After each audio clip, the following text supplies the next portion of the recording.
Today I'm going to demonstrate how to stuff an Impkin, but this is a good video that can help explain and shed light on the process of stuffing your amigurumi with intent to shape and create a coherent, smooth figure. When you stuff an object like amigurumi that you've crocheted, it is important that you do it in small amounts with an idea for where the shaping will take you. You can't just shove a bunch of stuffing in one area without shaping it as you stuff, because then that will warp and change the shaping that was in the crochet pattern. So I have two Impkin bodies that are at this point in the process of the crochet. Both of them are Style 2 Impkin bodies from the Crochet Impkins book by Megan Lapp. That's me. Neither of these have any stuffing in them so far, but I did wire them. I will put together a different video on how to wire an Impkin body. That's not included in the book. That's just something that I do every once in a while if I want to be able to pose Impkins for photos. It's optional, it's not necessary. They can hold up their head, they can be posed to an extent without wire, but if you want that extra posability, wire is really helpful. As a short overview of that, I have used 3mm sculpture armature wire. I created a loop of the wire down in the first foot. I ran the wire up through the leg, up to where I think the head will be, back down again into the other leg, and created another circle of wire at the bottom of that foot. I inserted that into the body, then I created a loop of wire that was inserted into this arm. I secured the wire to itself with a thin strip of duct tape. I directed that wire up to about where the head is and back down into the other arm with another loop that I secured to itself with a thin strip of duct tape. Then I inserted that into the body, and then I secured the two wires together with a thin strip of duct tape around both. That helps to keep them together and stabilize them both while giving you the ability to pose the arms and the legs of the Impkin body. So I will need to stuff around the wire, but I can do that, especially using a tool like this. These are hemostats or forceps. They're not very expensive, about the cost of a pair of scissors, and you can use them. See how they lock together? That's not necessarily something we need for this, but you can use them to grab small bits of stuffing that you can, I like to make the stuffing slightly more compact at the tip, but I don't usually use more than about this amount of stuffing. So that's what I'm going to insert, starting into the body through the neck hole. I go all the way down into a foot, and I just sort of use the nose of the hemostats to insert that as far into the foot as I can go, and then I pull back out again without the stuffing. So I repeat that process over and over and over again to fill the body of the Impkin with small bits of stuffing. I focus on one leg at a time. First, I'm filling up that foot. I want to make sure that the foot has a nice round shape to it and that it thins out at the ankle and then gets wider at the thigh, because that's what the crochet work, that's what the pattern does. So I'm following that to create the shaping. So this is pretty nicely filled out. We're aiming for a medium firm fill. That's usually what I aim for on most, if not all, of my amigurumi, especially if I'm not compressing it in any way to sew it to attach to something. That can change if you are stuffing a leg that then you're going to press against the body and sew it to attach, like with a dragon or another kind of creature. It's important that you examine that body, follow the pattern's instructions. I'll usually tell you if the upper part of the leg should be lighter stuffed so that it can be more easily compressed against the body, so that it looks like a cohesive body part and not something that was tacked on later without consideration for the biology and mechanics of the body.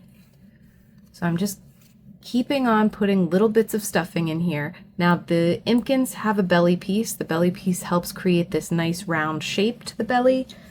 I know some people don't love that. That's okay. You didn't write the pattern, I did. I like it.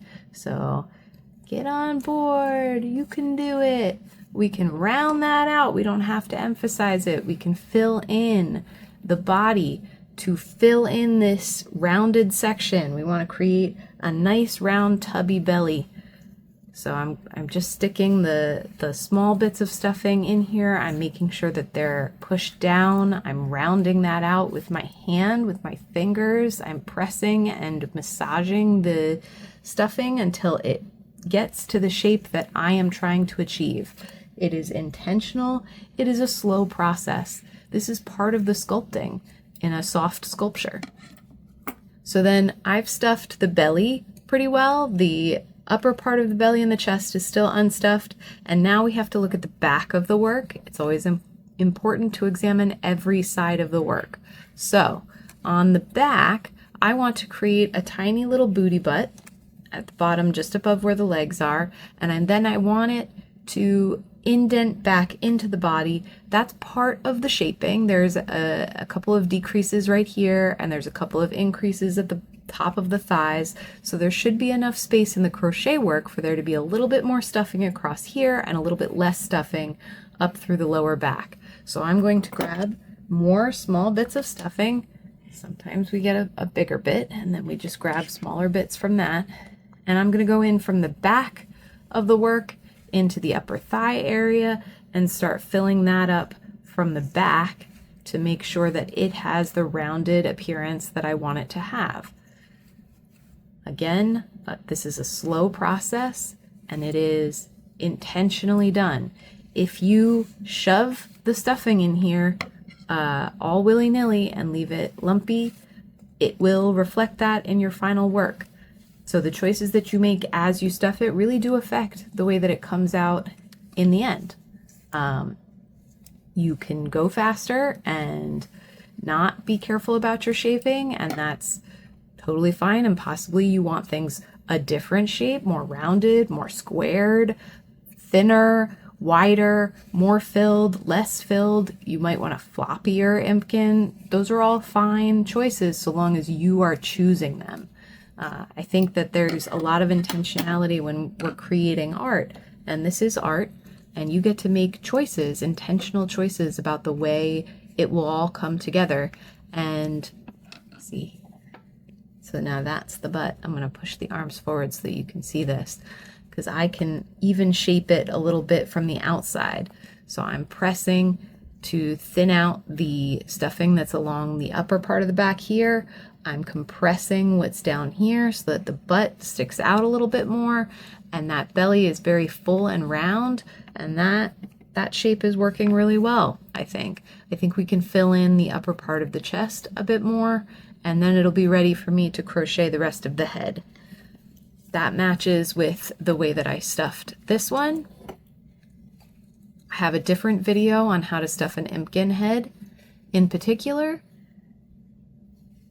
All stuffing is done with intention.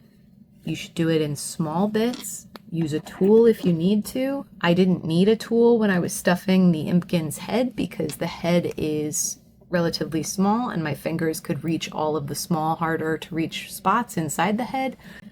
So I need a tool for reaching those harder to reach places inside of the Impkin, and I'm not ashamed to use a tool. It's okay that this part takes a little longer. It's okay that this part is part of the shaping. I wanted this Impkin to be a little bit rounder, dramatically so, because I'm going to turn this Impkin into something specific, and I have a vision for it. I was fine with this particular Impkin being a little bit slimmer and straighter, so it doesn't have the same curves and shapes that now this one does. The way that you stuff the Impkin does have a significant impact on the shaping of the body. The crochet work allows for there to be a butt, but there doesn't need to be a butt if you don't want to include the stuffing in that area. I hope that makes it a little bit clearer how important stuffing with fiberfill can be in the amigurumi process. And if you have any questions about stuffing or want to see more techniques showcased on other patterns, let me know in the comments. Thanks for watching. I hope this helps.